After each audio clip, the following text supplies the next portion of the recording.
With just $800 sent home every month from her $1,000 earnings, Amara Mwangi was counting down the days until she could bring her sister Zuri to Tokyo for university, surviving on restaurant leftovers and living in a room barely larger than a closet. Until the night a Japanese Yakuza boss walked into her section at Sakura Garden and she did the unthinkable. She protected him. At 24, Amara balanced the elegant trays of Sakura Garden, one of Tokyo's upscale restaurants in the Roppongi district, with the relentless demands of sending most of her income back to Kenya. She had been in Japan for 3 years, working legally on a hospitality visa that would expire in 6 months. Her Japanese was decent, functional, learned through immersion and desperation rather than formal classes. She lived in a 4-mat room in a building where the walls were so thin she could hear her neighbors breathing. She ate the food that would otherwise be thrown away at the end of each shift, perfectly good meals that hadn't been served. She knew the exact value of every yen. Her natural hair was pulled back in neat protective braids that fell to her shoulders, professional and practical. Her brown skin glowed even under the restaurant's subtle lighting, and her dark eyes missed nothing as she moved through her section with the grace of someone who had learned to be invisible while remaining attentive. She was tall, nearly 5'9", with the kind of presence that made customers feel attended to without feeling watched. Her uniform was pressed, her smile was genuine, and her exhaustion was hidden behind practiced professionalism. Amara's current crisis was specific and crushing. Her younger sister Zuri, 19 years old and brilliant, had earned a place at the University of Nairobi to study medicine. The tuition for the upcoming semester was due in 3 weeks. Amara was short $2,000. She had picked up every available extra shift, working doubles and triples until her feet bled into her shoes. But the math was simple and unforgiving. She would not make it in time. The thought of telling Zuri that her dreams would have to wait another year, maybe forever, sat like a stone in Amara's chest. Have you ever worked yourself to exhaustion for someone you love, sending money home while barely surviving yourself? If you have, drop your state or country in the comments. Let me know where you're watching from. Tonight was a Thursday, slower than the weekend rush, but still steady with businessmen and wealthy couples. Amara was working her usual section near the windows when the energy in the restaurant shifted. Conversations didn't stop exactly, but they became quieter, more careful. Heads turned and then deliberately turned away. The hostess, usually composed and professional, looked nervous as she guided 3 men to table 7 in Amara's section. The man at the center was a study in controlled intensity. He was Japanese, unmistakably, probably in his late 30s, dressed in a charcoal suit that Amara recognized as expensive even from across the room. The fabric had that perfect drape that only came from expert tailoring and significant money. The suit probably cost more than she made in 6 months. His shirt was crisp white, his tie a subdued dark gray, and on his wrist was a platinum watch that caught the light with understated elegance. His black hair was swept back from a face that was all sharp angles and controlled expression, high cheekbones, and a strong jaw. His eyes were dark, calculating, the kind of eyes that assessed and cataloged everything they saw. But it was his presence that truly set him apart. He moved with absolute certainty, each step deliberate and economical. The 2 men flanking him were clearly bodyguards, broad-shouldered and alert, their eyes constantly scanning the room. They wore dark suits as well, but theirs were functional rather than fashionable. The central man sat with his back to the wall, a position that gave him a clear view of the entire restaurant. His bodyguards took seats on either side, creating a buffer between their boss and the rest of the world. Amara recognized the type immediately. She had worked security in Nairobi before coming to Japan, had learned to read danger in body language and spacing. This man was Yakuza. Had to be. The other diners' reactions confirmed it. The careful avoidance, the way nearby tables had suddenly found reasons to look at their phones or study their menus with intense focus. This was a man people feared. She approached the table with her notepad ready and her professional smile in place, bowing appropriately before greeting them in Japanese. Good evening, gentlemen. Welcome to Sakura Garden. May I bring you something to drink while you review the menu? The man in the center looked up at her, and Amara felt the full weight of his attention. His eyes tracked across her face with the precision of someone reading a technical manual, noting and filing away every detail.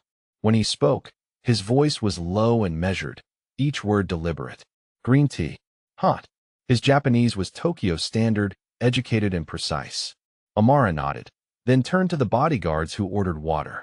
She noticed that neither of them looked at her directly, their attention remaining on the room and the exits. Professional protection detail, definitely. As she walked away to place their drink orders, Amara's instincts were humming. Something about the setup felt wrong, though she could not immediately identify what. The bodyguards were doing their job correctly. The boss seemed relaxed enough, but there was a tension in the air that went beyond the normal wariness his presence created. She returned with the drinks, setting the tea before the boss with careful precision. He acknowledged her with the slightest nod. When she asked if they were ready to order, he requested the omakase, the chef's selection. His bodyguards ordered simple rice dishes. Men who needed to stay alert, Amara noted. They were not here to enjoy a meal. Over the next 20 minutes, Amara served their courses with attentive efficiency. The boss, she learned from overhearing the hostess, was Yamamoto Takashi. The name meant nothing to her specifically, but the way it was whispered told her everything she needed to know about his status. She brought each dish, removed each empty plate, refilled tea without being asked. And she watched. Her security training had taught her to notice patterns, to see what did not belong. It was a skill that had transferred well to restaurant work, allowing her to anticipate customer needs before they vocalized them. But tonight, that skill was screaming at her that something was wrong. The wrongness crystallized when she saw the server approaching from the kitchen. He was carrying a covered dish, walking with purpose toward table 7. But his uniform was slightly off. The jacket was the right color but the wrong cut, a detail most people would never notice. His approach angle was wrong too, coming from the side rather than the front, moving in a way that kept him in Yamamoto's blind spot. And his hand, his free hand, was positioned at his waist in a way that made Amara's stomach drop.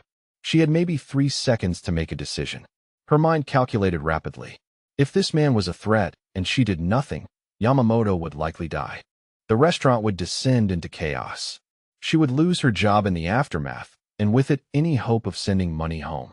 Zuri's education would be over before it started. But deeper than the practical calculation was a more fundamental instinct. Someone was about to die in front of her, and she had the power to prevent it. Amara moved. She stepped directly into the fake server's path, deliberately shifting her weight so that her tray, loaded with empty dishes from a nearby table, tilted precariously. The dishes slid, crashed, shattered on the floor in an explosion of porcelain and noise that made every head in the restaurant turn. She stumbled forward, positioning herself directly between the assassin and Yamamoto's table, and said loudly in clear Japanese, "Don't move, Yamamoto-sama. Stay exactly where you are." The fake server's eyes met hers, and she saw calculation turn to fury in an instant. His hand moved toward his waist, but Yamamoto's bodyguards were already in motion. They recognized a threat when one presented itself, especially one that had been pointed out so dramatically. The bodyguard on the left lunged across the table, grabbing the assassin's wrist before his hand could complete its journey. The bodyguard on the right had a weapon drawn, pressed against the assassin's ribs in the space between heartbeats. Other diners screamed. Chairs scraped. People moved away from the confrontation, some running for the exits. But Amara stood frozen in place, her heart hammering against her ribs, dishes shattered at her feet, watching the scene unfold with the surreal clarity of adrenaline. Yamamoto himself had not moved from his seated position, but his eyes had gone cold and sharp, taking in the situation with frightening speed. His gaze moved from the restrained assassin to Amara, assessing. She saw the exact moment he understood what she had done. The bodyguard subdued the assassin with brutal efficiency, forcing him to the ground. One of them was speaking rapidly into a phone, likely calling for backup or police or whatever Yakuza used in situations like this. The other kept his weapon trained on the would-be killer, who had stopped struggling once he realized he had lost. Yamamoto stood smoothly, buttoning his suit jacket with one hand while his eyes remained fixed on Amara. He moved around the table, stepping over the broken dishes, and stopped directly in front of her. She was tall, but he was taller, and up close she could see the fine lines around his eyes, the small scar on his left cheekbone, the absolute control in every muscle of his face. His hand closed around her upper arm, not roughly but firmly, and he pulled her away from the chaos on the floor. His touch was warm through the thin fabric of her uniform sleeve.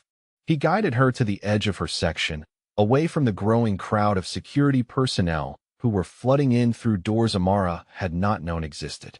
"You saw him before my trained men did," Yamamoto said quietly, his voice barely above a murmur, but carrying absolute authority. "How?" Amara's mouth was dry. Her hands were shaking now that the immediate danger had passed. "Wrong uniform," she managed to say in Japanese. "Wrong approach angle. Wrong hand position. I worked security in Nairobi before I came to Japan. I was trained to spot threats." His dark eyes studied her with new intensity, and she felt like he was seeing past her server's uniform, past her carefully maintained professional demeanor, down to something essential. His grip on her arm loosened but did not release entirely, as though he was concerned she might collapse if he let go completely. "What is your name?" he asked. "Amara Mwangi. You are Kenyan." "Yes. And you risked yourself for a stranger," he said, though it was more observation than question. She met his eyes steadily despite her fear. "I could not watch someone die, regardless of who they are."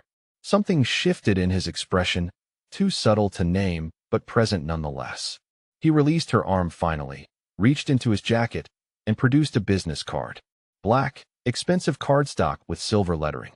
He pulled out a pen, wrote something on the back, and pressed the card into her hand. "When you are ready to discuss your future, call this number." Then he was moving away, his bodyguards forming around him like a protective shell, and the whole group swept out of the restaurant, leaving chaos and shocked silence in their wake. Amara stood there, broken dishes still scattered at her feet, business card clutched in her trembling hand, and wondered what exactly had just happened to her carefully structured life. The restaurant was evacuated within 15 minutes. Yamamoto's people moved with the kind of efficiency that came from practice, clearing customers and staff with polite but absolute firmness. Amara found herself guided into a private dining room in the back, a space she had never entered during her 3 years of working at Sakura Garden. The room was decorated in traditional Japanese style, with tatami mats and low tables, but the walls were thick and the door was solid. A room designed for private conversations that needed to stay private. She was not alone for long. A man entered, not Yamamoto but one of his associates. He was younger than the boss, maybe early 30s, with sharp eyes and an expression that gave away nothing. He introduced himself as Kenji, head of security, and his tone made it clear this was an interrogation, not a conversation. "How did you know?" Kenji asked without preamble, standing while Amara sat on a cushion at the low table. "Are you working with someone? Did someone send you?" Amara's heart was still racing, but her mind was clear. "No one sent me. I noticed the uniform was wrong. The jacket did not fit properly. The approach angle was wrong for a server. And his hand position." She paused, trying to find the right words in Japanese. "He was ready to draw a weapon." Kenji's eyes narrowed. "You have training." "Security work," Amara said. "In Nairobi, before I came to Japan. Private security for a hotel. We were trained to identify threats, watch for unusual behavior. It transfers well to restaurant work. You learn to read people, anticipate problems before they happen." "Where exactly in Nairobi?" "The Serena Hotel. High-end, international guests, some security concerns.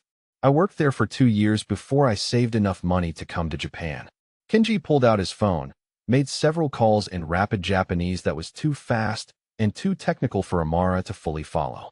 She sat quietly, hands folded in her lap, trying to control her breathing. She was not under arrest, she reminded herself. She had saved a man's life. But she also understood that in this world, good intentions did not guarantee safety. Yamamoto entered the room 20 minutes later. He had removed his suit jacket, and his shirt sleeves were rolled to his elbows, revealing forearms that were surprisingly muscular for a man who presumably spent most of his time behind a desk. He sat across from Amara at the low table, his movements controlled and graceful. Kenji remained standing by the door. "Tell me about your work visa," Yamamoto said. "It expires in 6 months, Amara replied honestly. "Hospitality industry visa. I have been trying to find an employer who will sponsor a renewal, but it is difficult." "And your family?" "My parents are dead. I have one sister, Zuri. She is 19, studying at the University of Nairobi. Medical program." "You support her?" Yes. Yamamoto's dark eyes studied her face. How much do you send home? Amara hesitated, then decided that lies would only make things worse. $800 per month. Sometimes more if I can get extra shifts. Out of a monthly salary of 1,000, Yamamoto said, and it was not a question. Kenji had clearly been thorough. Yes. Where do you live? Shinjuku. A format room. Shared bathroom. The rent is cheap. What do you eat? Amara blinked at the unexpected question. Whatever the restaurant does not serve at the end of my shift. Perfectly good food, just not purchased. Yamamoto leaned back slightly, still watching her with that unnerving intensity. Kenji, tell me what you found. Kenji consulted his phone. Amara Mwangi, age 24, Kenyan citizen. Work visa current, but expiring in 6 months as stated. Employed at Sakura Garden for 3 years. Exemplary record, no complaints. Previous employment at Serena Hotel in Nairobi, Security Department, 2 years. Clean background, no criminal record in Kenya or Japan. Sister Zuri Mwangi enrolled at University of Nairobi, medical program, tuition currently overdue by $2,000. Registered address is a building in Shinjuku known for low-cost single-room occupancy. Everything she has told us checks out. Yamamoto nodded slowly, dismissing Kenji with a subtle gesture. The security had left, closing the door behind him with a soft click. Now Amara was alone with the Yakuza boss in the private room, and the silence stretched between them like something physical. You saved my life tonight, Yamamoto said finally. Why? Amara took a breath. I could not watch someone die. Even if I lost my job because of the chaos, even if there were consequences, I could not just stand there. You did not know who I am. No. Well, I knew you were important. Dangerous. The other customers were afraid. But it did not matter. You were a person in danger, and I could help. Yamamoto reached into his pocket and pulled out a silver money clip, thick with bills. He counted out several notes, then placed them in a white envelope from inside his jacket. He slid the envelope across the table to Amara. Open it. She did, her hands trembling slightly. Inside were 50 10,000 yen notes. 500,000 yen. She calculated quickly, approximately $3,500.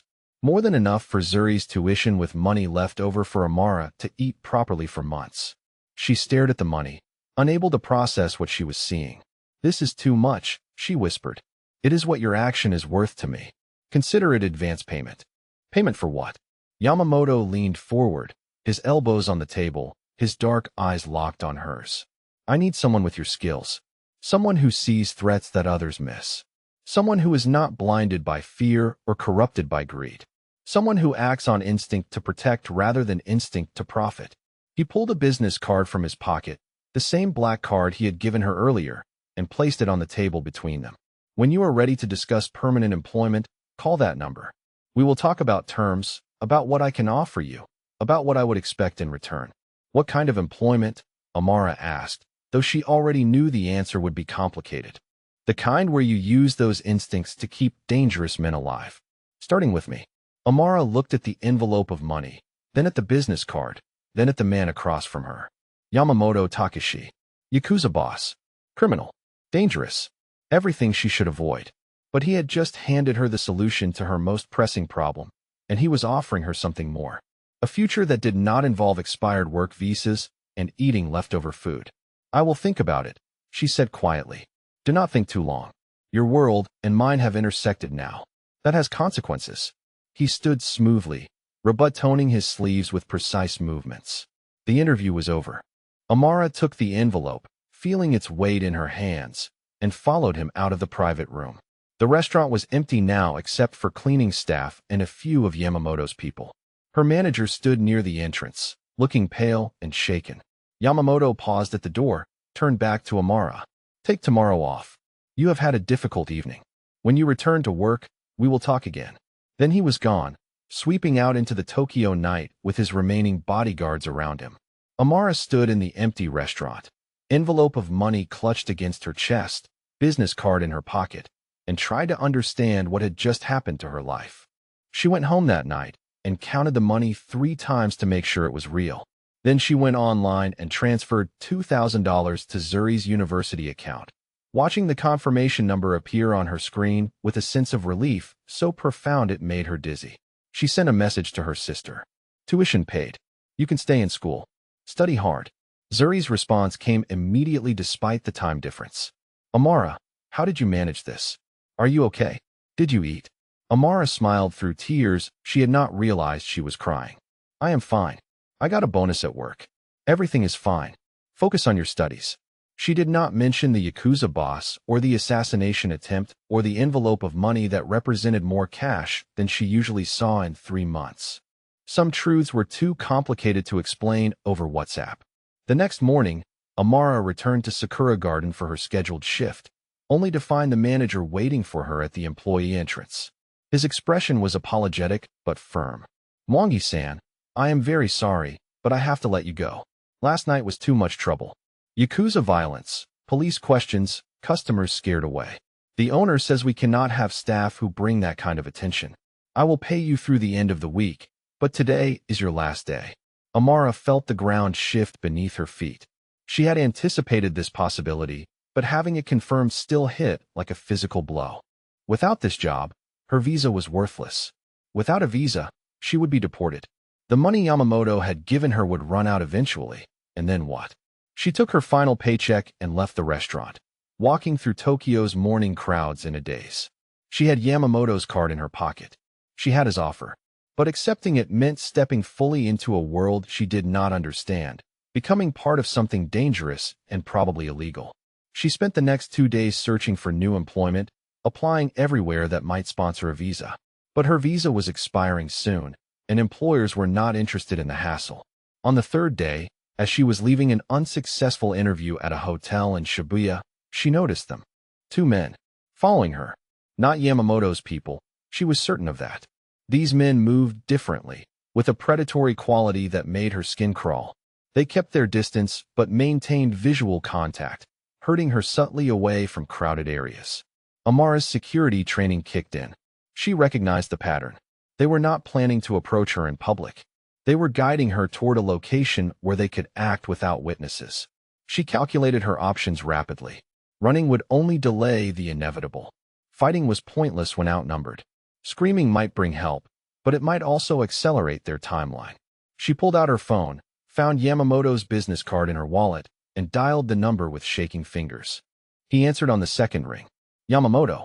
This is Amara Mwangi, she said quietly in Japanese. You said you pay your debts. I am calling it in. There was a pause, barely a heartbeat. Where are you? She gave him her location. The men were getting closer now, no longer bothering to maintain distance. One of them smiled at her, and it was not a friendly expression.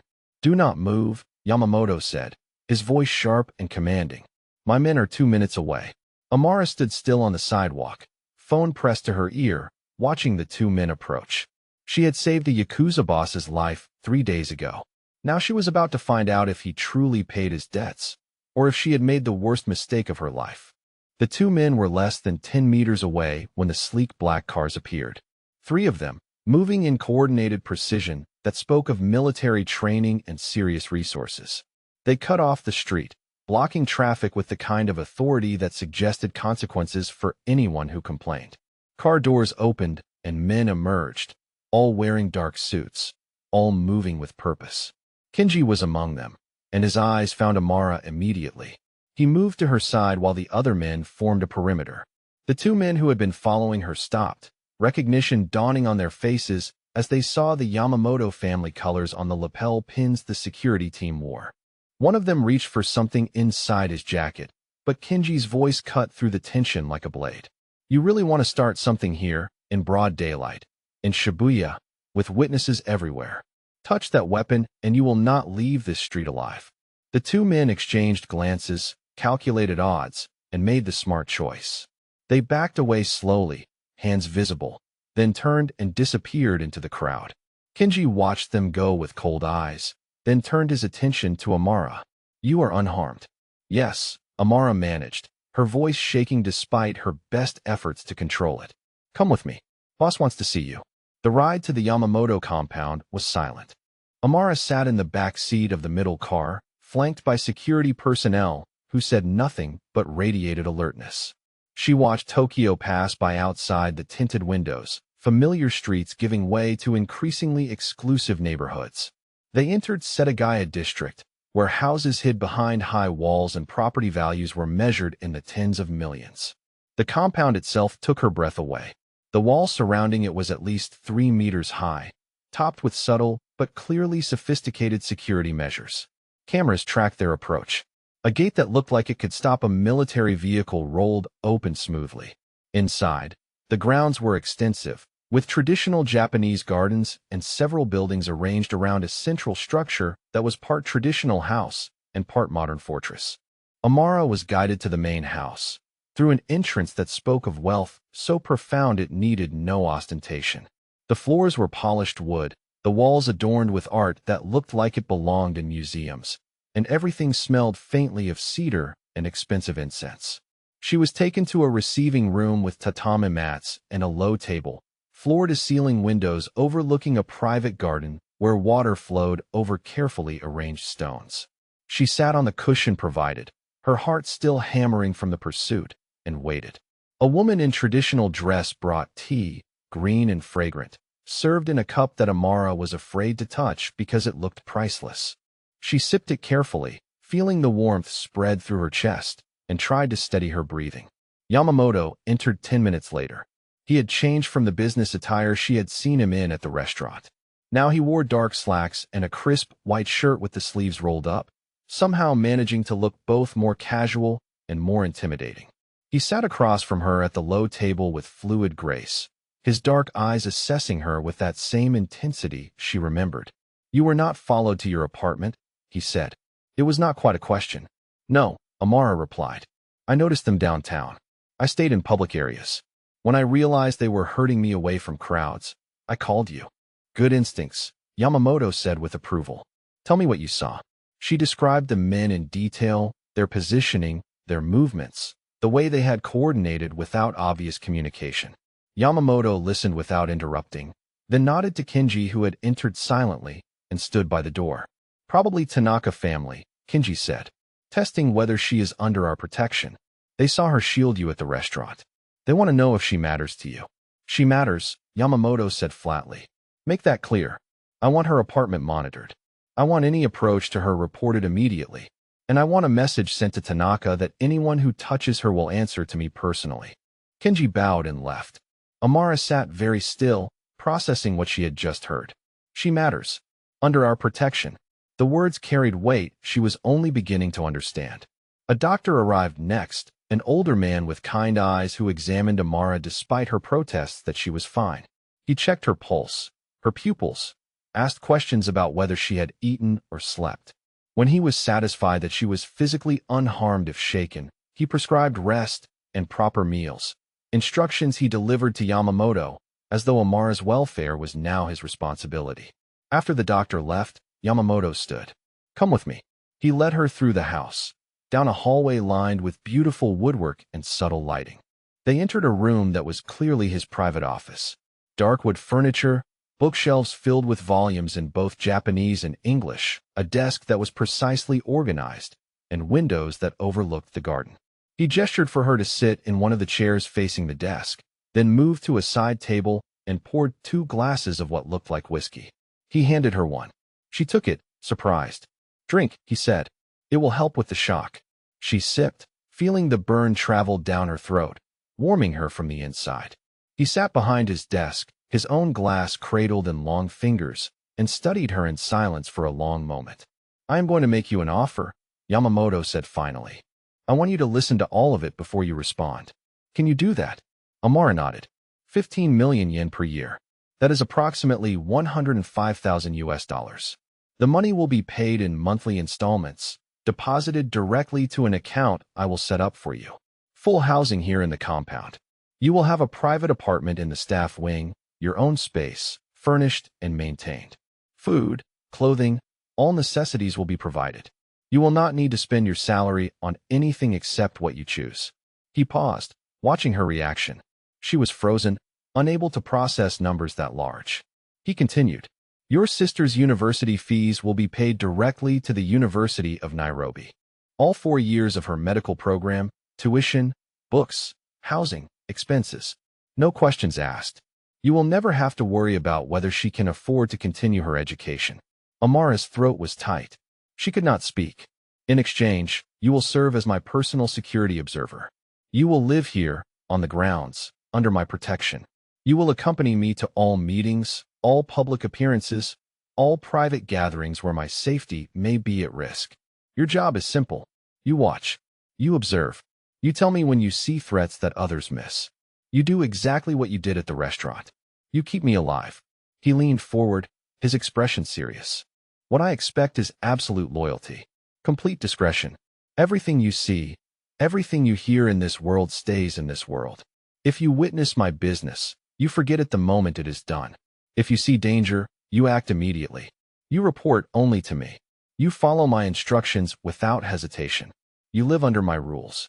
And if I betray you, Amara found her voice, though it came out as barely a whisper. If you betray me, everything stops. The money, the housing, your sister's tuition. All of it. Immediately. And you will leave Japan within 24 hours.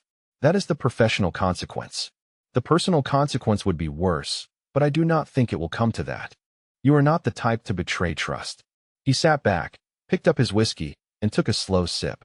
You have 24 hours to decide. If you accept, you move into the compound tomorrow, and we begin immediately. If you refuse, I will ensure your safety for the next week while you make arrangements to leave Tokyo, and I will give you enough money to resettle somewhere else. But you cannot remain here unprotected and unaligned. The moment you saved my life, you chose a side whether you meant to or not. Amara's mind was spinning. She set down the whiskey glass before her shaking hands could drop it. You are asking me to live in your world, to become part of your organization. You are Yakuza, Yamamoto-sama. I came to Japan for honest work. You will have honest work, he replied without hesitation. Saving lives. Mine specifically. There is honor in that, regardless of what else I do. What about when you ask me to look away from things I should not? She pressed. When I see things that are wrong, I will not ask you to participate in violence, only to observe and warn. Your conscience can remain intact. You will see my world, yes, but you will not be required to dirty your hands with it. You are security, not soldier. Amara looked at him, really looked at him. This dangerous man with cold eyes and elegant hands. This Yakuza boss who had investigators check her background and resources to pay university tuition without blinking. This person who had just offered her more money than she had ever imagined earning, in exchange for doing what her instincts already drove her to do. Let me be clear about your alternatives, Yamamoto said, his voice dropping to something quieter but no less intense. You are marked now. Rival families know you protected me. They saw you shield me with your own body. If you leave my protection, they will use you to send me a message. Slowly, publicly, painfully. Do you understand what I am telling you? Amara nodded, her mouth dry. Your work visa expires in 6 months. Without employment, you will be deported back to Kenya. Your sister will have to drop out of university because you cannot send money from Nairobi at the rate you send it from Tokyo. All her potential, all her dreams, will be deferred or destroyed. He stood, walked around the desk, and sat on the edge of it, closer to her now. I am not offering you a choice between good and evil, Amara. I am offering you survival with dignity versus destruction. Your instincts saved my life. Now let me save yours. Choose. Amara's thoughts tumbled over each other in chaotic waves. She looked at her hands, at the empty whiskey glass, at the beautiful office with its expensive art and carefully tended garden view. She thought about the format room in Shinjuku with its thin walls and shared bathroom. She thought about eating leftover food and counting every yen and the constant grinding exhaustion of never having enough. She thought about Zuri's messages, her sister's bright hope and brilliant potential. She thought about the men who had followed her today, their predatory smiles, the certain knowledge that they would have hurt her badly to hurt him. She thought about her expired visa and her lost job and her complete lack of options that did not end with her on a plane back to Nairobi with nothing to show for 3 years of struggle. And she thought about Yamamoto himself. Dangerous, yes. Criminal, undoubtedly. But he had paid her honestly for her action. He had rescued her without hesitation when she called. He was offering her terms that were clear and straightforward, treating her not as a disposable tool, but as someone whose skills had value. He was giving her sister a future and giving her safety and asking only that she do what her training and instincts already equipped her to do. It was a cage. A golden cage with beautiful walls and comfortable furnishings, but still a cage.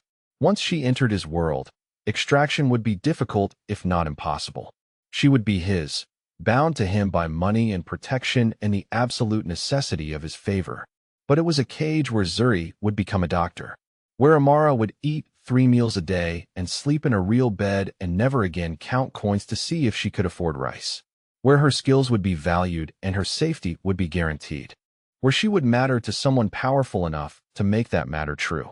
She met his dark eyes. "I have one condition," she said quietly. His eyebrow raised, but he gestured for her to continue.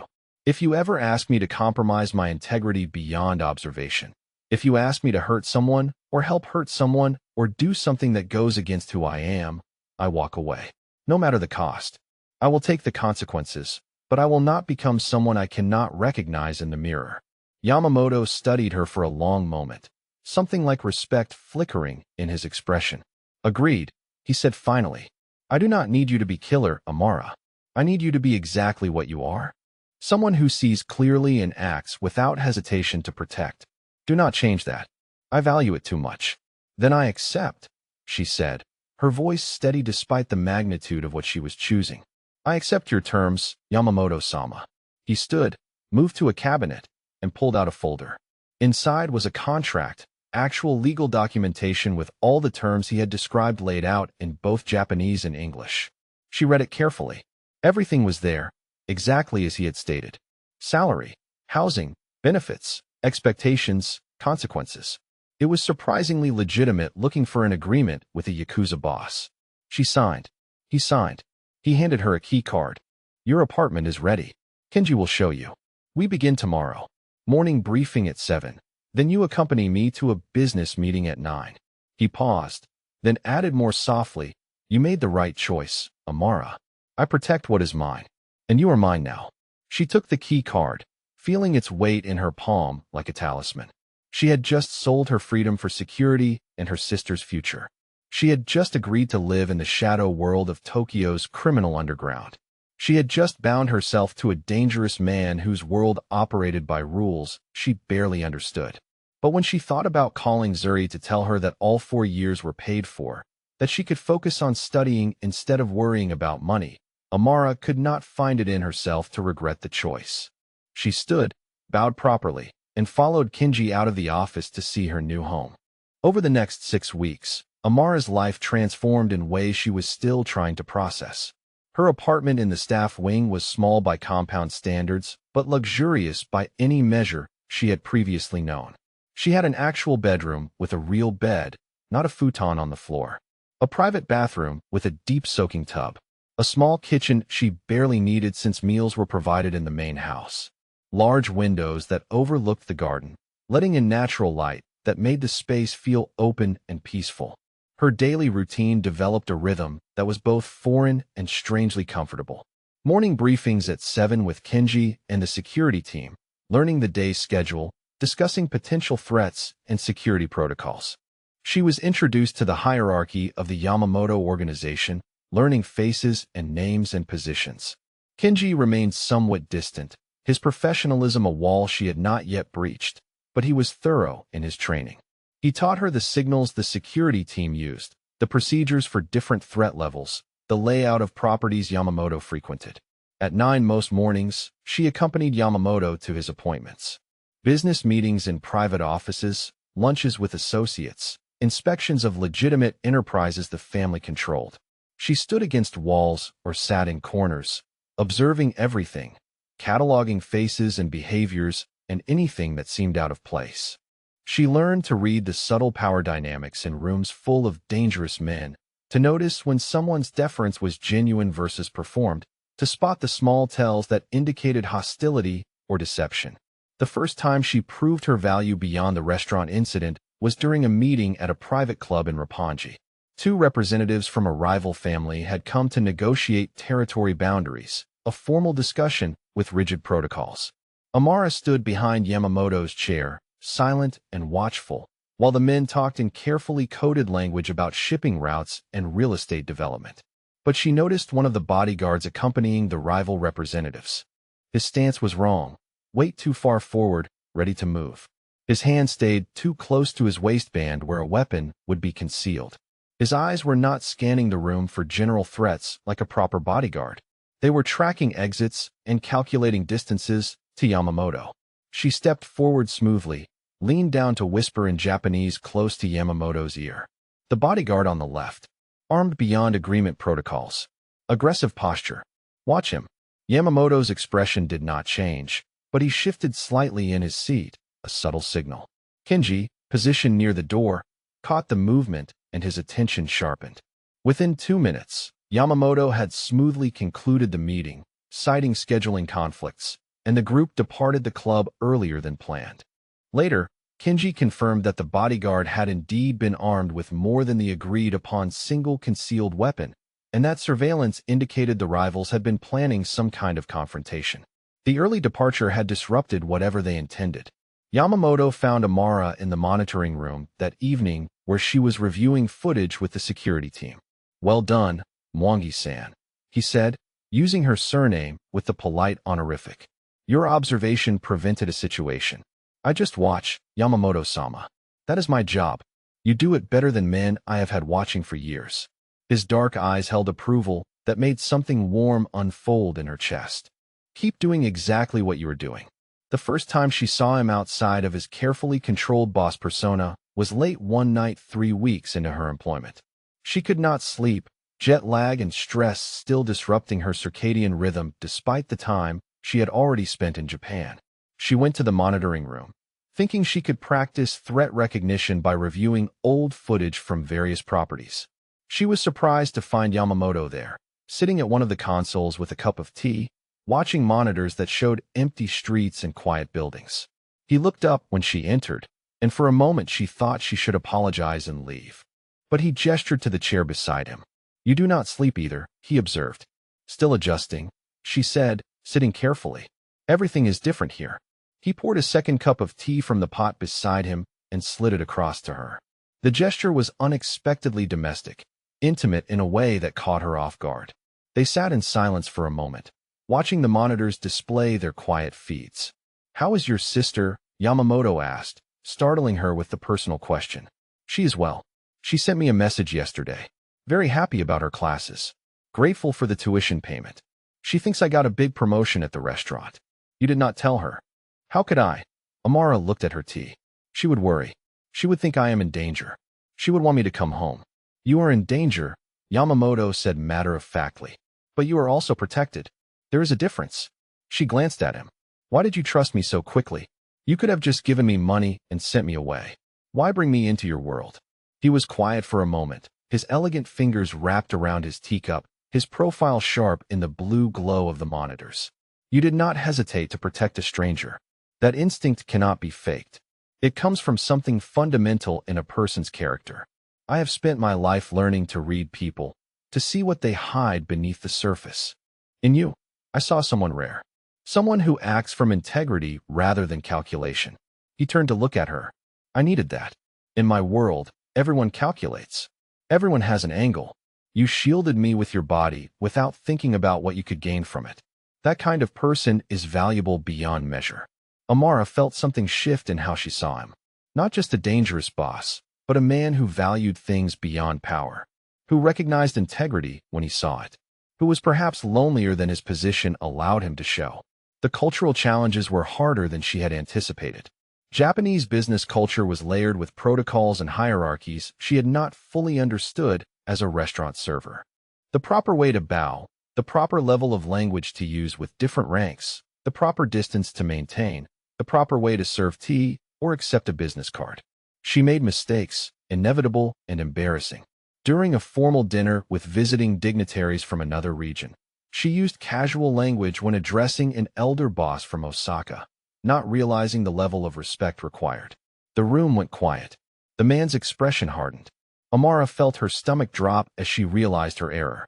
Yamamoto smoothly intervened, making a joke about how his new security consultant was fresh from Kenya and still learning the finer points of Japanese etiquette, turning her mistake into something charming rather than insulting. The elder boss laughed, the tension broken, and the dinner continued. But Amara's face burned with shame. Later, in his office, she apologized profusely. Yamamoto held up a hand to stop her. You will make mistakes. Language and culture take time. But let me teach you properly. He spent the next hour instructing her on the levels of formal Japanese, the specific phrases to use with different ranks, the subtle variations in bowing depth and duration. He was patient, correcting her pronunciation without criticism, demonstrating the proper forms himself. She was surprised by his teaching approach. No anger, no impatience, just methodical instruction as though her education was worth his time. You are worth training properly, he said when she expressed surprise at his patience. You see what others miss. You have instincts that cannot be taught. That matters far more than perfect Japanese. The language will come. Your value is already here. His words settled something anxious inside her. She was not just a tool to be used and discarded. She was someone he considered worth investing in. The second test came during a formal gathering at the compound itself. Yamamoto was hosting dinner for several allied families, a show of unity and strength. The main dining hall was filled with dangerous men in expensive suits, their wives in elegant kimonos, the atmosphere thick with careful politeness and underlying tension. Amara was positioned near the back of the room, observing as always. She had learned to make herself nearly invisible during these events, present but not intrusive. The serving staff moved efficiently, bringing course after course of exquisite food prepared by chefs Yamamoto had brought in specifically for the occasion. But one server was wrong. Amara could not pinpoint exactly what triggered her instinct, but something about the man's movements set off alarms in her mind. He was carrying a covered dish toward Yamamoto's place at the head table, and everything about his approach felt calculated in a way that serving staff should not be. She did not have time to alert Kenji across the room. She moved quickly, intercepting the server with a bright apologetic smile and deliberately clumsy footwork. She stumbled into him, causing the covered dish to tilt and spill its contents across the polished floor. Soup, expensive and fragrant, spread in a puddle. The ceramic dish shattered. The room went silent. All eyes turned to the commotion. Amara bowed deeply, apologizing profusely in her best Japanese for her clumsiness. The server's eyes met hers, and she saw rage there, quickly masked. He tried to move past her toward Yamamoto, but Kenji was already there, along with two other security personnel. The dish was examined while guards held the server. Beneath the soup, pressed against the bottom of the bowl, was a thin packet that turned out to contain a fast-acting poison. The server was taken away. The dinner continued after a brief pause, Yamamoto handling the incident with calm authority that reassured his guests. But Amara saw the tightness around his eyes, the way his hand had clenched briefly before he controlled the reaction. Later that night, he summoned her to his private study. She expected a debriefing, a discussion of security protocols. Instead, he poured sake into 2 small cups and handed her one. She took it, surprised by the gesture of shared drink, the intimacy it implied in Japanese culture. Twice now you have saved my life, he said quietly, looking at the sake in his cup rather than at her. The debt is becoming difficult to calculate. There is no debt, Yamamoto-sama. This is my job. He looked up at her then, his dark eyes holding something she could not quite name. Is it just a job, he asked softly, or is it something more? She did not know how to answer that question. She sipped her sake to buy time, feeling the warmth spread through her. When she looked at him, she saw not just the Yakuza boss but the man. The careful precision with which he controlled himself. The intelligence behind his calculating gaze. The unexpected gentleness in how he had taught her proper Japanese. The way he had asked about Zuri. The loneliness she sometimes glimpsed beneath his authority. I do not want to see you hurt, she said honestly. Whether that is my job or something else, I do not know yet. But it is true. Something shifted in his expression, walls lowering fractionally. I built this organization from nothing, he said, his voice taking on a quality she had not heard before, something almost vulnerable. My father was Yakuza, yes, but he was weak. He let enemies infiltrate his organization, let them get close enough to strike. He paid the price for that weakness when I was 19. He was killed in what was made to look like a traffic accident, but I knew better. He drank his sake in one swallow, poured another. I inherited a fractured clan, more enemies than allies. Everyone testing the young boss to see if I was as weak as my father. I learned early that trust gets you killed. Paranoia keeps you alive. I built every defense, vetted every person, assumed everyone had an agenda until they proved otherwise. He looked at her directly. But you, Amara, you proved yourself different from the first moment. You protect without agenda. You see clearly without being blinded by fear or corrupted by greed. You have given me something I have not had in a very long time. Someone I can trust to watch my back, not because they fear me or profit from me, but because it is simply what you do. She saw him then, really saw him.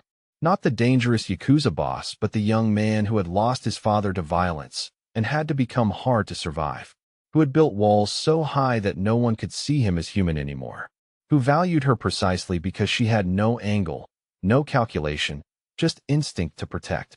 You were young to carry so much responsibility, she said quietly. Old enough to know better. Old enough to protect what mattered. He set down his sake cup. But I was too focused on consolidating power, on being strong enough that no one would dare challenge me. I forgot that strength also means protecting those weaker than you. Over the following weeks, they fell into a comfortable pattern that surprised Amara with its easy intimacy. Morning briefings became conversations, Yamamoto asking her opinion on security improvements, listening when she suggested changes based on her observations. She brought her Kenyan perspective on threat assessment, patterns she had learned in Nairobi's different security landscape. He taught her about Japanese criminal organizations, the unwritten rules and old grudges that shaped current conflicts. They shared meals in his private dining room more often than not, discussing everything from security to culture to books they had read. He asked about Kenya, about her childhood, about what she missed. She asked about his business, the legitimate enterprises that fronted the criminal operations, the careful balance he maintained. They did not speak about the violence, the darkness that funded the beautiful compound and expensive suits, but it hung between them, acknowledged and unaddressed. Amara noticed small changes in him. He smiled occasionally, small quick expressions that transformed his severe features into something almost boyish. He laughed once at a story she told about trying to learn chopsticks when she first arrived in Japan, a genuine sound that made other staff members look up in surprise. He asked her to call him by his given name when they were alone, though she still struggled with the informality of it. And she felt herself changing too. The constant grinding anxiety of financial insecurity had lifted, replaced by a different kind of tension. She was hyper-aware of him in ways that had nothing to do with security. The way he moved with such controlled grace. The rare moments when his careful mask slipped and she glimpsed the man beneath. The sound of his voice in the quiet of his study. The way he looked at her sometimes with an intensity that had nothing to do with threat assessment. She was falling, she realized with something like alarm. Not in love, not yet, but into something dangerous nonetheless. Into caring about him as more than an employer. Into seeing him as a person rather than a position. Into wanting things she had no right to want from a Yakuza boss who held her entire future in his elegant, dangerous hands. But when he smiled at something she said, when he leaned closer to point out something on a security monitor, and she caught the faint scent of his cologne, something woodsy and expensive, when his hand brushed hers passing a teacup and lingered a moment longer than necessary, she could not quite bring herself to pull back from the edge she was approaching. They were building something between them, fragile and unspoken, professional respect transforming slowly into something that felt perilously close to partnership. And Amara, despite knowing all the reasons she should maintain distance, found herself hoping it would continue to grow. Amara found him in the garden late one night, standing beneath the maple tree that dominated the western corner of the grounds. The moon was nearly full, casting silver light across the carefully raked gravel and stone lanterns.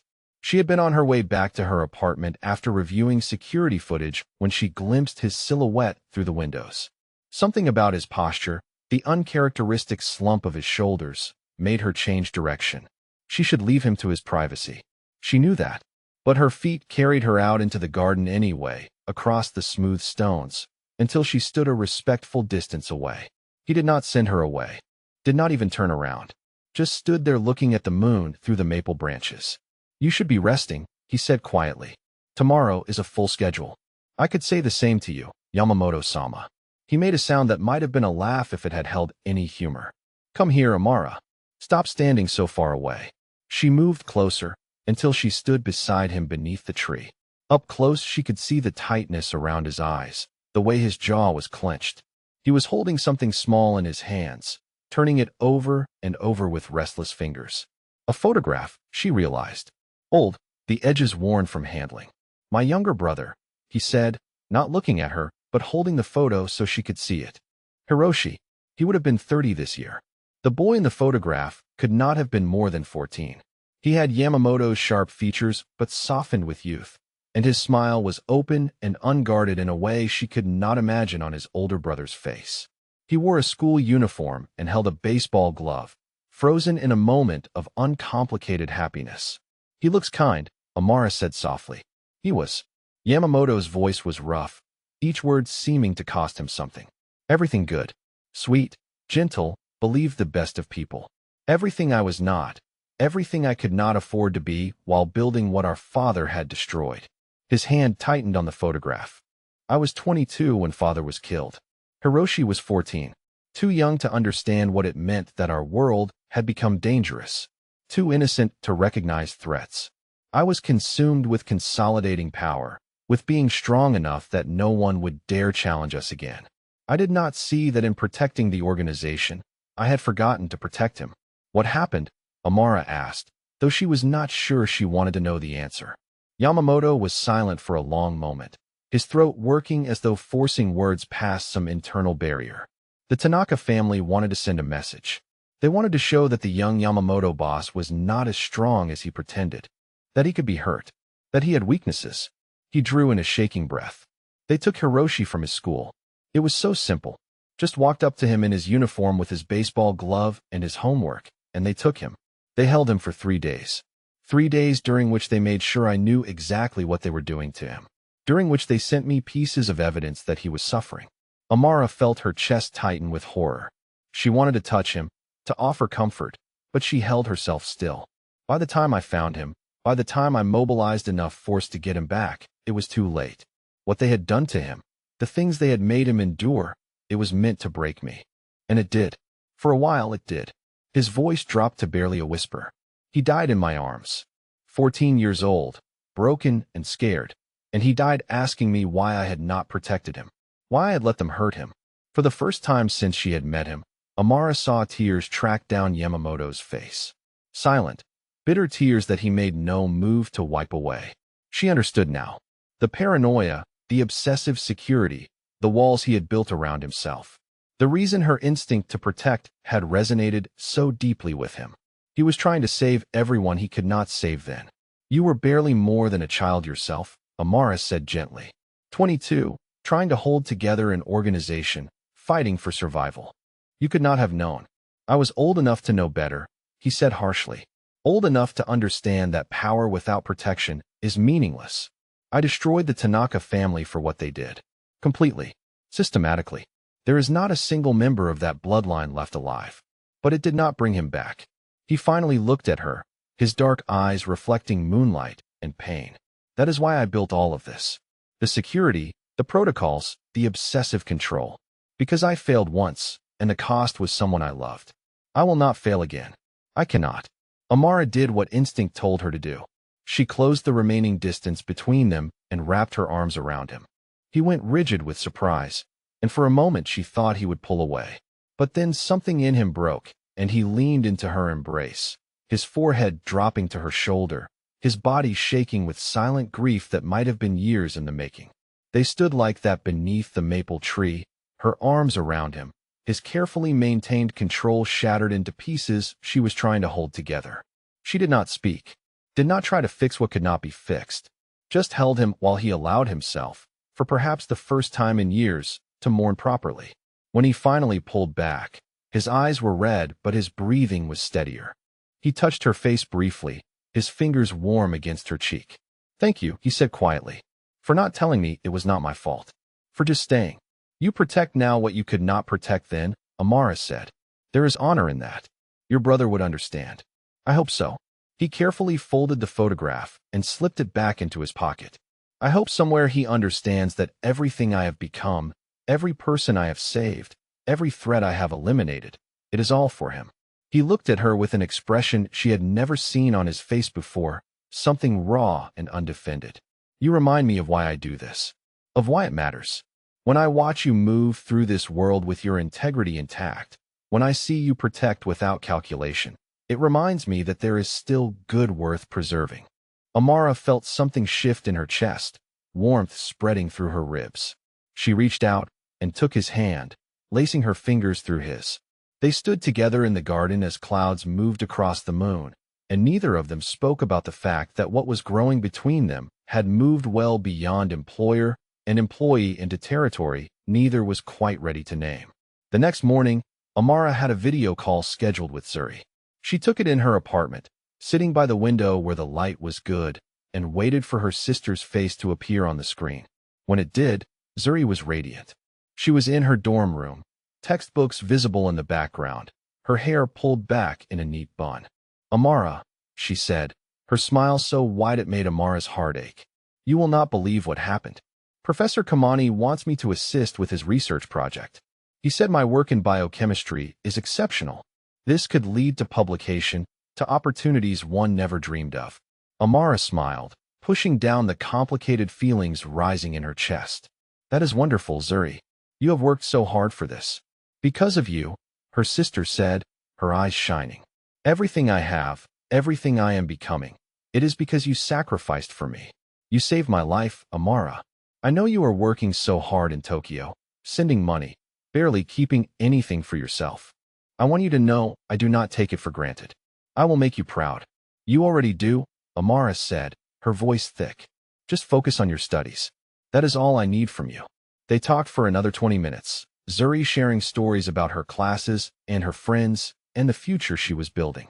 Amara listened and smiled, and did not mention the Yakuza compound or the dangerous man whose life she protected or the fact that her sister's entire education was funded by criminal money. Some truths were too complicated to share. When the call ended, Amara sat by the window and felt the weight of her choices settle over her. She could never leave this world now. Zuri's future depended on her staying exactly where she was, doing exactly what she had agreed to do. The cage door had closed and locked, and she had chosen the lock herself. A knock at her door pulled her from her thoughts. Yamamoto stood in the hallway, and something in his expression told her he understood what she was feeling. "Your sister is well?" he asked. "She is thriving." Amara tried to smile. Everything she wanted is coming true for her. "But you look sad." She admitted what she had not planned to say. "I can give her everything except truth. She thinks I am working at a restaurant still, that I got a big promotion. She has no idea what I really do, what world I live in now. And I can never tell her. The cost of this life," Yamamoto said quietly. "We all carry secrets from those we love to protect them." He stepped into her apartment, closing the door behind him. His presence filled the small space in a way that made her acutely aware of how alone they were. "Is it worth it?" she asked. "The secrets, the isolation, being surrounded by people but never being fully known. When the alternative is their destruction, yes." He moved closer. "Your sister will become a doctor because you made hard choices. She will save lives because you saved hers first by giving her this opportunity. That matters more than whether she understands how it happened." Amara looked up at him, at the careful control he wore like armor, at the loneliness she saw reflected in his dark eyes. "We are both very alone, are we not? Even surrounded by people. Perhaps that is changing," he said softly, and the look he gave her made her breath catch. Before she could respond, his phone buzzed with an urgent message. He checked it, and his expression shifted back to business. "I need to send you on an errand. Kenji is handling another matter. There is specialized security equipment at a vendor in Akihabara. I need it picked up personally, not delivered." Amara stood. "Of course. Send me the address. Take your phone. Stay in public areas. Standard protocols." She nodded, already mentally preparing for the task. It was unusual for her to go on solo errands, but not unprecedented. She changed into street clothes, pocketed the company credit card and address information, and headed out. The electronics district was crowded, a sensory overload of neon signs, and competing music and thousands of people moving through narrow streets. Amara made her way to the vendor, a small shop tucked between larger stores, and picked up the equipment. It was only as she was leaving, packages in hand, that she realized she was being watched. Two men, different from the Tanaka family members who had followed her before, but with the same predatory quality. They were good, maintaining distance, using the crowd for cover. But Amara had been trained by Kenji himself over the past weeks, had studied surveillance and counter-surveillance until she could spot a tail even in Tokyo's chaos. She did not panic. She moved toward the subway station, toward crowds and cameras and public safety. But they were hurting her, she realized. Subtle pressure, blocking certain routes, channeling her toward less populated side streets. This was coordinated, professional. Her heart rate kicked up. She pulled out her phone as she walked, trying to look casual, and triggered the panic button in the security app Kenji had installed. Then she called Yamamoto directly. He answered on the first ring. "Yamamoto, this is Amara," she said quietly in Japanese, keeping her voice level even as fear crawled up her spine. "I am being followed. 2 men. They are trying to separate me from crowds. Where are you?" His voice was sharp, controlled danger. She gave him her location. The men were getting closer now, no longer bothering to maintain distance. One of them smiled at her, and it was not friendly. It was the smile of someone who knew they had already won. "Do not move," Yamamoto said, and there was something in his voice she had never heard before. Something that sounded almost like fear beneath the command. "My men are 4 minutes away. Stay in public view. Do not let them isolate you." But even as he spoke, strong hands grabbed her arms from behind. A third man she had not seen. The packages fell from her grip, scattering on the pavement. She tried to fight, her basic combat training kicking in, but they were professionals and she was outnumbered. A cloth pressed over her face, chemical sweet smell filling her nose and mouth, and the world tilted sideways into darkness. When Yamamoto received the alert that Amara's panic signal had been activated, he was in a meeting with regional bosses from Osaka. He looked at his phone, saw her location marker, and everything else ceased to matter. He stood abruptly, cutting off mid-sentence whoever had been speaking. "Find her," he said to Kenji, his voice cold and deadly. "Now. Full resources. I want locations, identities, everything. I want to know who took her and where they are within 10 minutes. "Boss," Kenji began. "Now," Yamamoto repeated, and the word carried such absolute authority that every person in the room moved into action. He had never felt this before. Not when rivals threatened his territory, not when businesses failed, not even when he had hunted down his brother's killers. This was visceral, a terror that threatened to shatter his careful control. Amara was out there, in enemy hands, because he had sent her on an errand, because he had not sent adequate protection, because he had failed again. He personally led the extraction team, which was unusual enough that Kenji looked at him with something like shock. Yamamoto never went into the field anymore. He commanded from behind desks and monitors. But this was different. This was Amara. They tracked her phone to a warehouse in an industrial area near the docks. Surveillance showed 3 vehicles had converged there, which meant at least 9 to 12 hostiles.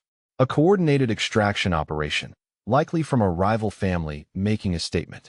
Taking what belonged to Yamamoto to show his weakness. His team moved with brutal efficiency. They surrounded the warehouse, cutting off escape routes. Yamamoto himself went in through the front door, Kenji and 4 others flanking him. The confrontation was brief and violent. Men who tried to resist were eliminated. Men who surrendered were restrained.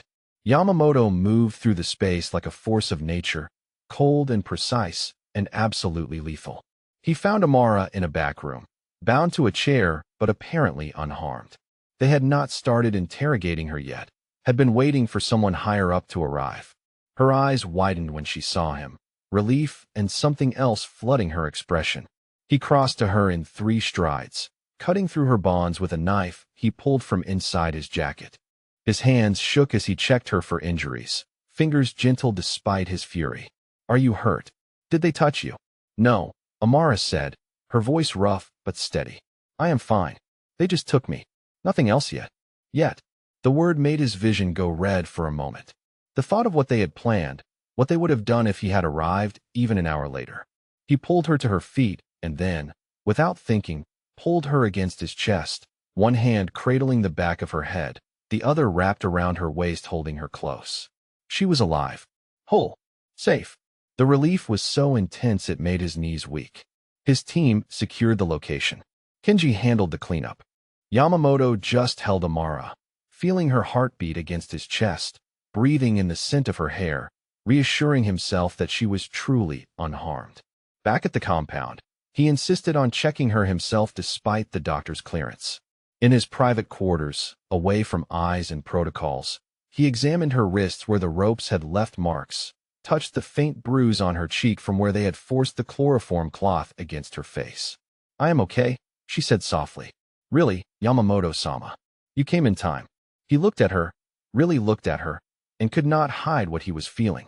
"You think I mobilized my entire organization for simple leverage containment," he said, his voice rough. "You think I personally led an extraction team because you were just an employee? Then why?" Amara asked. He stepped closer, close enough that he could see the flecks of gold in her dark eyes, close enough to feel the warmth radiating from her skin. "Because when Kinji told me you had been taken, I felt something I have not felt since the night Hiroshi died. Fear. Absolute, consuming fear. Not strategic concern. Not tactical calculation. Fear." His hand came up to cup her face, thumb brushing across her cheekbone below the bruise. "Amara," he said, and it was the first time he had spoken her given name aloud. "When we are alone, call me Takashi. No more Sama. No more formality. Just my name." "Takashi," she whispered, testing the shape of it, and something in his chest cracked open. "You are not just my employee. You are not just protection. You are—" He struggled to find words for what he felt, what he had been fighting against acknowledging. "You matter to me. More than you should. More than is safe. More than I know how to handle." She reached up, her hand covering his where it rested against her face. "I know," she said quietly. "I feel it too. Whatever this is between us. It is dangerous," he said. "For both of us." "I think we are past worrying about danger," she replied, a small smile touching her lips. "I live in a Yakuza compound and protect a crime boss. Danger is rather built into my life now." He laughed despite himself, the sound surprising them both. Then he closed the remaining distance and kissed her, gentle and desperate at the same time, tasting her relief and his fear and the truth neither of them could deny anymore. She was his, not as employee or asset or investment, as something far more precious and far more terrifying. And when they finally parted, foreheads touching, breathing each other's air, he knew that everything had changed, that he had let someone in past his walls for the first time since Hiroshi's death, that he had given her power to destroy him more completely than any rival ever could. But when she smiled at him in the lamplight of his quarters, when she said his name again softly like a promise, he found he did not regret the vulnerability. He had spent years being alone in his strength. Perhaps it was time to find strength in not being alone. The next 48 hours transformed Takashi into someone Amara had only glimpsed in stories whispered by the household staff. He became cold, strategic, the dangerous man his reputation promised, with none of the warmth she had seen in his private moments. She watched him in the war room, as she had come to think of the secure operations center in the compound's basement. Multiple screens displayed intelligence feeds, surveillance footage, financial tracking. Takashi stood at the center of it all, coordinating his people with the precision of a general commanding an army. He had mobilized his entire intelligence network to identify who had ordered her kidnapping. Within 6 hours, they had names. The remnants of a smaller family that had been encroached upon by Yamamoto expansion, desperate enough to strike back in the only way they could, by taking what they thought would hurt him most. They had been right about that, even if they had not understood the full extent of it. Amara stood in the doorway, watching him work. He glanced up, saw her, and his expression softened fractionally before hardening again. "You should not be here," he said quietly. "I want to understand," she replied, moving into the room. "What happens now?" He studied her for a long moment, then gestured for her to come closer. The screens showed photographs of men, locations marked on maps of Tokyo, financial transactions highlighted in red. "This is the Sato family," he explained, his voice clinical. "What remains of them? They have been losing territory to my operations for 2 years. This kidnapping was desperation, a final attempt to force negotiation by demonstrating they could still hurt me. And what will you do?" His dark eyes met hers. "I will end their capability permanently.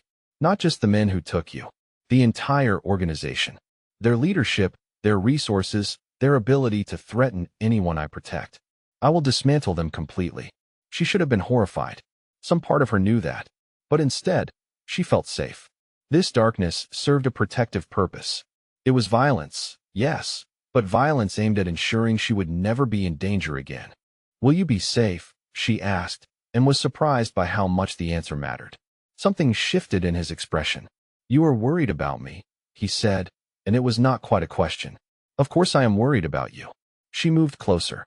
You are going to walk into danger because of what happened to me. How could I not worry?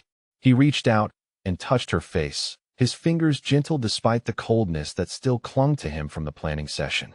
I will return, Amara. That is a promise. But I need you to stay here, under guard, until this is finished. Can you do that for me? She nodded, covering his hand with hers. Just come back. He left 2 hours later, taking Kenji and a team of his most trusted men. Amara was confined to the main house, under the watch of the remaining security personnel. She tried to occupy herself with routine tasks, reviewing old security footage, reading reports. But her mind kept circling back to Takashi, to where he was, and what he was doing, and whether he was safe. Kenji stayed with her in the monitoring room, which was unusual. He normally would have been with Takashi for any operation this significant. She realized it was a mark of honor, that she warranted the head of security's protection, and also a measure of how seriously Takashi took her safety. They have never seen boss this personally involved in retaliation, Kenji observed as they watched the quiet feeds. Usually he delegates. Plans from distance. This is different. Because of me, Amara said quietly. Kenji glanced at her. Yes, because of you. He paused, then added, he smiles now. Small things, but the staff notices. He laughs sometimes. Takes meals in his private dining room instead of his office. Asks about people's families. You have changed him, Mwangi-san. You bring light to a very dark place. I did not mean to, she said. Perhaps that is why it worked. He turned back to the monitors. For what it is worth, I am glad he found you. A man like boss needs someone who sees him as human, not just weapon. The hours crawled past. Evening became night, became the deep hours before dawn. Amara dozed fitfully in a chair, jerking awake at every sound. She watched the eastern sky begin to lighten with the first hints of sunrise, and felt her anxiety ratchet higher. It had been too long. Something must have gone wrong. Then Kenji's phone buzzed. He answered, listened, and his tense shoulders relaxed fractionally. Boss is returning. ETA 15 minutes. All objectives completed. Amara was on her feet before she consciously decided to move. She went to the entrance hall, ignoring Kenji's suggestion that she wait in the receiving room. She needed to see Takashi the moment he arrived. Needed to confirm with her own eyes that he was whole and safe. The cars pulled up precisely 15 minutes later. Men emerged, tired but uninjured, moving with the loose posture of soldiers returning from successful mission. And then Takashi stepped out of the center vehicle. He looked exhausted. His suit was rumpled, the jacket gone, his white shirt partially untucked and bearing faint stains she did not want to examine too closely. His hair was disheveled, his tie loose. There was a faint scent of smoke and rain clinging to him, and something in his eyes spoke of things done that could not be undone. But he was alive, whole, walking toward her under his own power. She met him halfway, propriety forgotten, and he caught her as she reached him. His arms came around her, solid and real, and she pressed her face against his chest and felt his heartbeat strong and steady beneath her cheek. Is it done? She asked quietly. It is done. His voice was rough with exhaustion. The Sato family is broken. Leadership dead or fled the country. Their operations disbanded. No one will touch you again, Amara. I made certain of that. What did it cost you? She asked, pulling back to look at his face. He seemed surprised by the question. Most people asked what he had gained, what territory he had taken, what advantage he had secured. But she was asking about cost, about price paid rather than profit earned. Pieces I will never get back, he admitted quietly. But worth it. You are safe. That matters more than anything I had to do to ensure it. She reached up and touched his face, her fingers gentle against the stubble darkening his jaw. Come inside. You need rest. Not yet. He glanced around at his men, at Kenji watching with careful attention, at the household staff who had gathered to welcome their boss home. Later. First I need to debrief. To make sure everyone understands the new territorial boundaries. To shore up alliances that might have been strained by tonight's actions. But she saw through the excuses. He was avoiding rest because rest meant confronting what he had done. meant processing instead of acting. She knew that pattern, recognized the way soldiers pushed through until they could not push anymore. 2 hours, she said firmly. Give yourself 2 hours to debrief. Then you rest. That is not a request, Takashi. His lips quirked in something almost like a smile. You are giving me orders now. Someone has to. You are too stubborn to take care of yourself properly. He surprised her by leaning down and kissing her forehead, right there in front of his people. A claim. A statement. A declaration that she mattered enough to show affection publicly. When he pulled back, she saw Kenji hiding a smile and several of the household staff exchanging knowing glances. 2 hours, he agreed. Then I will rest. If you stay with me. It was not proper. She should return to her own apartment, maintain some pretense of professional boundaries. But they had crossed those boundaries the moment he had kissed her last night, and everyone in the compound knew it. She nodded. I will stay. He kept his word. 2 hours later, after debriefings and status updates in coordination with allied families, he came to his private quarters where she had been waiting. He looked wrung out, exhausted beyond anything she had seen before. She had ordered food brought up, simple rice and grilled fish and miso soup, the kind of comfort meal that required no thought to eat. He sat at the low table and ate mechanically, barely tasting the food but needing the fuel. She sat across from him, watching him, seeing the lines of strain around his eyes and the tightness in his shoulders that spoke of sustained stress finally releasing. When he finished eating, he looked at her with an expression she could not quite read. I was wrong about you, he said quietly. Wrong how? I thought you were just someone rare. Someone with useful skills and good instincts. But you are not. She felt her heart sink, fearing where this was going, but he continued. You were something I did not know I needed. When Kenji told me you had been taken, I felt something I have not allowed myself to feel since the night Hiroshi died. Fear. But not just fear. Absolute terror. The thought of them hurting you, using you, destroying you, it was unbearable. He stood and moved around the table, kneeling beside her so their eyes were level. I told myself you were a valuable asset, necessary protection, important employee. But those are all lies I used to avoid admitting the truth. What truth? She whispered.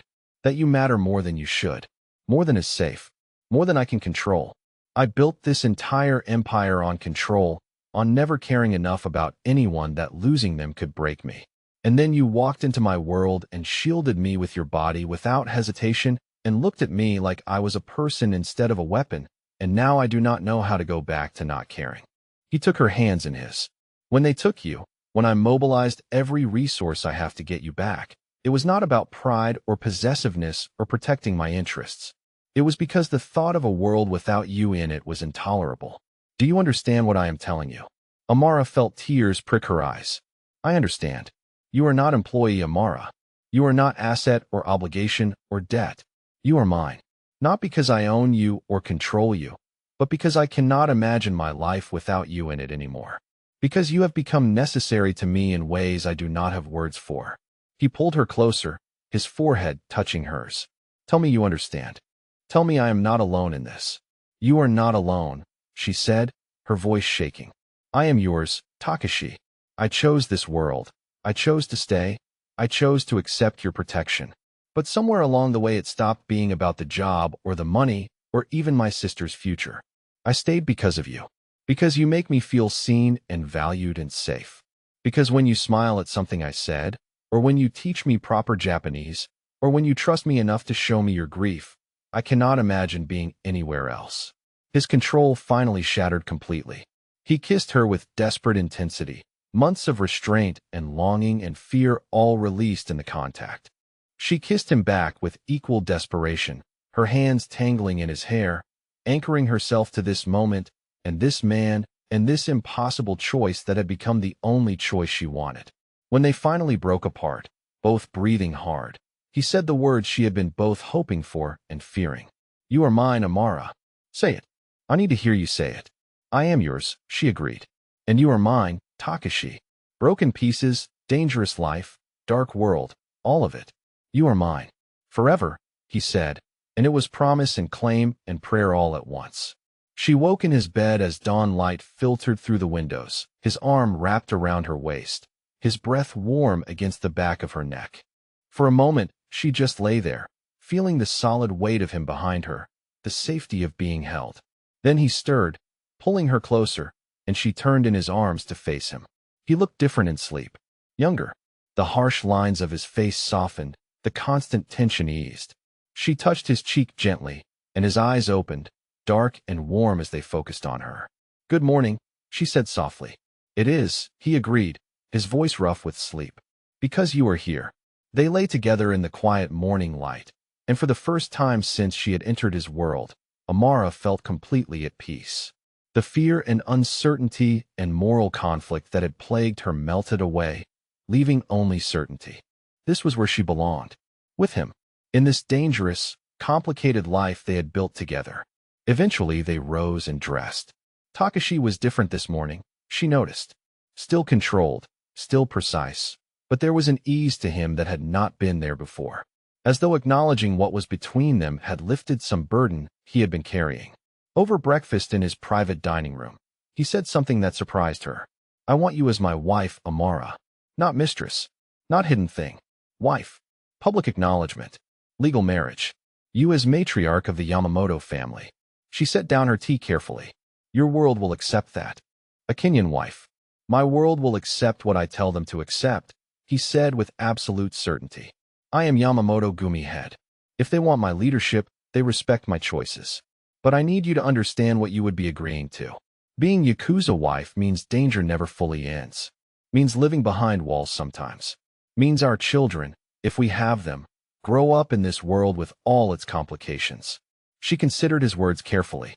"But it also means Zuri finishes university. Means she can pursue her dreams without financial worry. Means I protect the person I care about most. Means I never again watch someone I love struggle because I cannot help." She met his eyes. "I am already in your world, Takashi. I already face the dangers and live behind the walls and accept the complications. Might as well be in it permanently, as your partner rather than just your employee." He smiled, genuine and warm. "Then let me do this properly." He stood and moved to a cabinet, retrieving a small box she had not noticed before. When he opened it, she saw a ring. Simple, elegant, a single diamond set in platinum with smaller stones on either side. Beautiful, but not ostentatious. Perfect. He knelt beside her chair, and her breath caught. "Amara Mwangi, will you be my wife? Will you stand beside me, watch for threats I miss, bring light to dark corners? Will you let me protect you, provide for your family, build future where neither of us faces darkness alone? Will you let me love you for the rest of my life?" She was crying, she realized. Happy tears streaming down her face as she nodded. "Yes," she managed. "To all of it. Yes." He slid the ring onto her finger, and it fit perfectly, as though it had been made for her. Which, knowing his attention to detail, it probably had been. Then he stood and pulled her to her feet and kissed her deeply, sealing the promise between them. "I am bringing Zuri here," he said when they finally broke apart. "Full scholarship to Tokyo University. Best medical program in Asia. Apartment near campus, allowance for expenses. She should be near family." Amara stared at him. "You would do that? She is your family," he said simply. "Soon she will be mine. Family stays close, where we can protect them, where they can know they are valued." Her heart felt too full for her chest. "How did I get so lucky?" "I ask myself the same question every day," he replied. "You saved my life and somehow ended up saving me." The next 3 months passed in a blur of preparation and adjustment. Amara's role in the compound evolved. She was still security observer, still attending meetings and watching for threats. But now she was also recognized as Yamamoto's future wife, which carried its own weight of respect and expectation. The wedding itself was a carefully orchestrated blend of Japanese and Kenyan traditions. Zuri flew in from Nairobi, wide-eyed and overwhelmed by Tokyo and the compound and her sister's new reality. Amara had told her everything, finally. The truth about where she worked, who Takashi was, what world they inhabited. Zuri had been shocked, but ultimately understanding, especially when she met Takashi and saw how he looked at her sister. "He is dangerous," Zuri said quietly to Amara the night before the wedding. "But he loves you. I can see it in how careful he is with you. How he watches to make sure you are happy." "I love him too," Amara admitted. "Despite everything, because of everything, I love him." "Then I am happy for you," her sister said, embracing her tightly. The ceremony took place in the compound's gardens beneath the maple tree where Takashi had first shared his grief with her.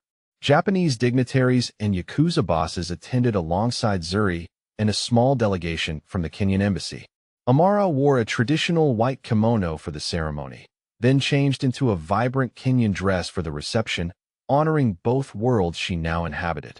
Takashi stood beside her through it all, his hand warm in hers, his vows spoken clearly and without hesitation. To protect, to cherish, to build life together where both their lights could shine. She spoke her vows in return, promising the same, binding herself to him officially and irrevocably. 3 months after the wedding, Amara stood in the compound's monitoring room reviewing security footage. She had not stopped her observation work, though now it was understood that she did it by choice rather than employment necessity. She was the matriarch of the Yamamoto family, yes, but she was also still the woman who saw threats others missed and acted without hesitation to protect. A crisis arose during a business dinner. A server approaching too quickly, hand position wrong. Amara moved smoothly, intercepting with practiced ease, and the threat was neutralized before it could develop. Takashi caught her eye across the room, approval and pride clear in his expression. Later that night, in their private quarters, he pulled her close. "You still save me," he murmured against her hair. "Always," she promised. "That is what I do." "And I save you," he replied. "We protect each other." She smiled, thinking about how far she had come. From desperate waitress counting yen to wife of Tokyo's most powerful Yakuza boss. From eating restaurant leftovers to overseeing formal dinners. From tiny room in Shinjuku to beautiful quarters in a compound that felt like home. But more than the material changes was the transformation in herself. She had found purpose beyond mere survival. She had found someone who valued her for exactly who she was. She had found strength in partnership and safety in shared danger and love in the most unexpected place. Zuri visited often, excelling in her medical studies at Tokyo University, bright and thriving and full of gratitude for the opportunities she had been given. She and Takashi had developed an easy relationship, almost like siblings, with him quietly ensuring she had everything she needed and her teasing him gently about his overprotective tendencies toward Amara. 6 months after the wedding, Amara stood in the garden beneath the maple tree, watching sunset paint the sky in shades of gold and pink. She heard footsteps behind her and smiled as familiar arms wrapped around her waist, pulling her back against a solid chest. "What are you thinking?" Takashi asked, his chin resting on top of her head. She leaned back against him, feeling his warmth and strength and steady presence. "That I walked into a restaurant with nothing but survival instinct and desperate hope. That I shielded a stranger without thinking about consequences. That I said 2 words, 'Don't move,' and changed my entire life." "Do you regret it?" he asked quietly. She turned in his arms to face him, reaching up to touch his face. "Not for a single moment. I would choose you again, Takashi. Every time. Even knowing the cost. Even knowing the complications. I would always choose you." His arms tightened around her. "Good," he said, his voice rough with emotion. "Because I am never letting you go. You are mine, Amara, for the rest of our lives." "And you are mine," she replied, kissing him softly. "Forever." They stood together in the garden as the sun set over Tokyo, 2 people from completely different worlds who had found in each other exactly what they needed. Protection and partnership. Strength and softness. Darkness and light. A dangerous love built on trust and tested by fire and proven unbreakable. Amara had saved a Yakuza boss's life by shielding him without hesitation. And in return, he had saved hers by giving her purpose and safety and a love she had never imagined possible. It was not the life she had planned. It was not the future she had dreamed of when she first came to Japan. But it was theirs, built together, protected fiercely, and absolutely perfect in its imperfect reality. If you have ever found love in unexpected places or made choices that changed your life completely, drop a comment below. Share your story. Let me know where transformation took you, because sometimes the best things happen when we step into the unknown and shield what matters, even when we do not yet know it will save us too.